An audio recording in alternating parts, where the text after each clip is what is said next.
যে কারণে ভবিষ্যতে গান গাওয়া নিয়ে শঙ্কিত তাহসান। এই প্রজন্মের জনপ্রিয় সঙ্গীতশিল্পী তাহসান খান গানের পাশাপাশি সমানতালে অভিনয়ও করেছেন। সামনে ওটিটি প্ল্যাটফর্মে মুক্তি পাবে তার অভিনীত ওয়েব সিরিজ বাজি। গান ও অভিনয়ে এত ভালোবাসার মাঝেও ভক্তদের দুঃসংবাদ দিলেন তাহসান খান।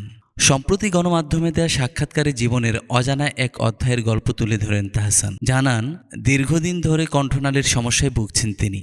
জনপ্রিয় এই শিল্পী জানান, হেটেরোটেপিয়া নামে এক রোগের বাসা বেঁধেছে তার কণ্ঠনালীতে। এই সমস্যায় গলার কাঠামোর পরিবর্তন হয়ে যায়, কমে যায় গান গাওয়ার মনোবল। 2018 সাল থেকেই এই সমস্যার শুরু। সে কারণে আগের মতো এখন আর অনায়াসে গানও গাইতে পারছেন না। শুধু তাই নয়, ভবিষ্যতেও গান গাওয়া নিয়ে শঙ্কিত তিনি। গায়ক বলেন, একটা সময় খুব ভয় পেয়েছিলাম, হয়তো আর গাইতেই পারবো না। গত 6 বছরে বুঝেছি কখন আমার গলা গাওয়ার অবস্থায় রয়েছে আর কখন নেই। এই জন্য এখন গান গাওয়া কমে গেছে।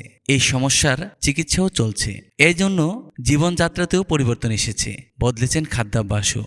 মাঝে কিছুটা সময় কমে গেলেও এখন আবার সমস্যাটি বেড়েছে বলে জানান তাহসান। তাহসান বলেন, দেখা গেল আজ একটা বড় কনসার্ট আছে, সেখানে তো আমাকে গাইতেই হবে। এমনটা হয়েছে যে আমার গলার অবস্থা বেশ খারাপ, গলা ব্যথায় ঠিকভাবে কথাও বলতে পারছি না, আর সেই দিনও 1 ঘন্টা গান গাইতে হবে। এরকম হয়েছে, যেমনভাবে পারফর্ম করি সেভাবে করতে পারিনি। তবে আমি সৌভাগ্যবান যে শ্রোতাদের ভালোবাসা কখনো কমেনি। যদিও ভবিষ্যতে উদ্বেগ ভেসে উঠেছে তাহসানের কণ্ঠে। তিনি বলেন, যতদিন যাচ্ছে আমার গান গাওয়ার সক্ষমতাও কমছে। ভক্তদের এজন্য জানালাম, ধীরে ধীরে যদি কনসার্ট কমে যায় এবং লাইভে গান গাওয়াও কমে যায়, তাহলে আপনারা বুঝে নেবেন আমার সমস্যা প্রকট হয়েছে।